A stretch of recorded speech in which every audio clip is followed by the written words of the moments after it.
பொன்னி எல்லாருமே வந்து கோயிலுக்கு போகிறாங்க. அங்கே வந்து கோயிலில் வந்து சொல்கிறாங்க, இந்த மாதிரி இந்த கோயில் வந்து ரொம்ப சக்தி வாய்ந்த கோயில்.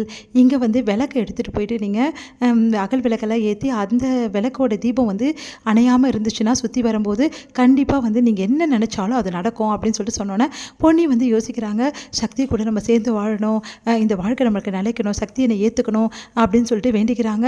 அடுத்து வந்து பொன்னி என்ன பண்ணுறாங்கன்னா ஃபுல்லாக விளக்கெல்லாம் ஏற்றி வந்து வேண்டிக்கிட்டு என்ன பண்ணுறாங்க ஃபுல்லாக வந்து சுற்றி வரலாம் அப்படின்னு சொல்லிட்டு பிளான் பண்ணி சுற்றி வராங்க. அந்த டைமில் கரெக்டாக அங்கே வராங்க பிரீத்தி. ஓ, நல்லா வேண்டிக்கிறியா சக்தியோடு சேர்ந்து வாழணும்னு? அதெல்லாம் நடக்கவே நடக்காதுடி, நான் இருக்க வரைக்கும் அதெல்லாம் நடக்கவே விட மாட்டேன். நீ விளக்கு அணையாமல் எடுத்துகிட்டு போகணும்னு நினைக்கிறியா? அது எப்படி அணையாமல் எடுத்துகிட்டு போகிறேன்னு நான் பார்க்குறேன் அப்படின்னு சொல்லிட்டு என்ன பண்ணுறாங்க, அங்கே இருக்க அந்த எண்ணெயை எடுத்து ஊற்றி விட்டுடுறாங்க. அப்போ என்ன ஆகுதுன்னா கரெக்டாக வந்து பொன்னி வர்றதுக்கும் அந்த எண்ணெய் வந்து அங்கே இருக்கிறதுக்கும் கரெக்டாக இருக்குது. பொன்னி காலை வைக்க போகிறாங்க. அப்பா காலை வைக்க போகிறா, வழிக்கு விழ போகிறான்னு சொல்லிட்டு சந்தோஷமாக பார்த்துட்ருக்காங்க பிரீத்தி. கரெக்டாக வந்து அந்த டைமில் ஐயோ பொன்னி என்ன இருக்குது அப்படின்னு சொல்லிட்டு வழுக்கும் போது கரெக்டாக பொன்னி காலை வச்சிடுறாங்க. சக்தி வரதுக்கு கரெக்டாக இருக்குது. ஓடி வந்து சக்தி வந்து அப்படியே வந்து பொன்னியை தாங்கிக்கிறாரு. ரெண்டு பேரும் அப்படியே வந்து தன்னை அறியாமல் வந்து அப்படியே ஹக் பண்ணிவிட்டு அங்கே அப்படியே வந்து விழ போகிறாங்க. அப்போ வந்து என்ன பொன்னி நீ அப்படின்னு சொல்லிட்டு சொன்னோன்னே சாரிங்க அப்படின்றாங்க. ரெண்டு பேரும் ஒருத்தர் ஒருத்தர் தன்னையே தன் பார்த்துட்டு சாரிங்க தெரியாமல் வந்து இந்த மாதிரி கால் வச்சிட்டேன் அப்படின்னோடனே சரி ஓகே பத்திரமா போ, புரியுதா? கால் ரொம்ப வலிக்குதா? நான் வேணா உன்னை வந்து கை தாங்களாக பிடிச்சிட்டு போவா? அதெல்லாம் வேணாம், பரவாயில்ல, விளக்கெல்லாம் சிந்திச்சு நானே உன்னை கூட்டிகிட்டு போகிறேன் அப்படின்னு சொல்லிட்டு சக்தி என்ன பண்ணுறாரு, அந்த விளக்கை வந்து அவரும் கூட சேர்ந்து பிடிச்சிக்கிறாரு.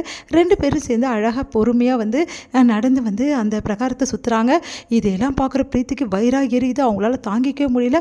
அடுத்து வந்து பிரகாரத்தை சுற்றி எல்லாத்தையும் முடிச்சுட்டு விளக்கம் அணையாமல் பார்த்துக்கிட்டு அவங்க வந்து நினச்ச வந்து காரியம் கண்டிப்பாக உனக்கு நடக்குமா, நீ வந்து இந்த விளக்கு அணையாமல் பார்த்துருக்க, அதுவும் புருஷன் பொண்டாட்டி சேர்ந்தே இந்த விஷயத்தை பண்ணியிருக்கீங்க, அதனால் நீங்கள் ரெண்டு பேரும் வந்து நினச்சது எல்லாமே நடக்கும் அப்படின்னு சொல்லிட்டு அங்கே கோயில் குருக்கள் வந்து சொல்கிறாரு.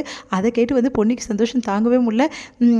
உடனே வந்து பொன்னி ஒன்னால் எனக்கும் வந்து நினச்சதெல்லாம் நடக்கும் அப்படின்னு சொல்லிட்டு சக்தி சொல்கிறாரு. சரி நீ என்ன வேண்டிக்கிட்ட அப்படின்னோடனே வேண்டினதை வெளியே சொல்லக்கூடாதுங்க, அப்போ நடக்காது அப்படின்றாங்க. சரி நான் அப்போ சொல்லிடலாமா, நீங்களும் சொல்லாதீங்க அப்படின்னோடனே உடனே சிரிக்கிறாங்க ரெண்டு பேருமே ஒருத்தர் ஒருத்தர் மாற்றி மாற்றி. என்ன பொன்னி விழ போயிட்டா, இல்லைனா வந்து இந்நேரம் வந்து விளக்கு அணைஞ்சிருக்கோம், ஆனால் சக்தி வந்து காப்பாற்றிட்டான் அப்படின்னு சொல்லிட்டு எல்லாரும் பேசிக்கிறாங்க. இதெல்லாம் கேட்ட பிரீத்திக்கு பயிரா ஏறிது. நம்ம இப்படி நடந்து போச்சே, வந்து சக்தியும் பொன்னி ஒன்றா சேர்ந்து விளக்கேற்றிட்டாங்களே அப்படின்னு சொல்லிட்டு செம்ம கடுப்பாகிறாங்க பிரீத்தி. அடுத்து வந்து இங்கே என்ன பண்ணுறாங்க, பிரீத்தி என்ன நீங்கள் நினச்சி எதுவும் நடக்கலை போட்டிருக்கு அப்படின்னு வந்து பின்னாடி யாரும் சொல்கிற மாதிரி இருக்குது. திரும்பி பார்க்குறாங்க, பார்த்தா அங்கே நிற்கிறாரு கார்த்தி.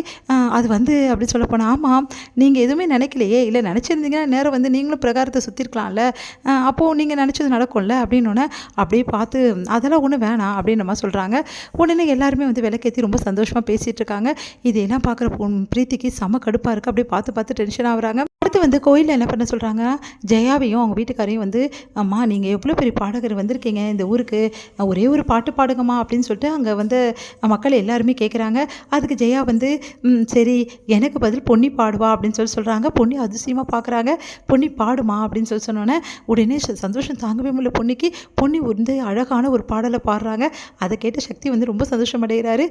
பொன்னி பார்த்தீங்களா அவ்வளோ டேலண்ட்டுன்னு அப்படின்னு சொல்லிட்டு எல்லாருமே பேசிகிட்டு இருக்காங்க. இதையெல்லாம் பார்க்குற வந்து கார்த்தி வந்து ரொம்ப சந்தோஷமாக வந்து பொன்னியை கங்க்ராட்ஸ் பண்ணுறாரு. ஜெயாவும் பொன்னியும் வந்து ரொம்ப சந்தோஷமாக வந்து ஒத்துமையாக இருக்கிறத பார்த்த பிரீத்தி ரொம்ப டென்ஷன் ஆயிடுறாங்க. இதோட முடியுது.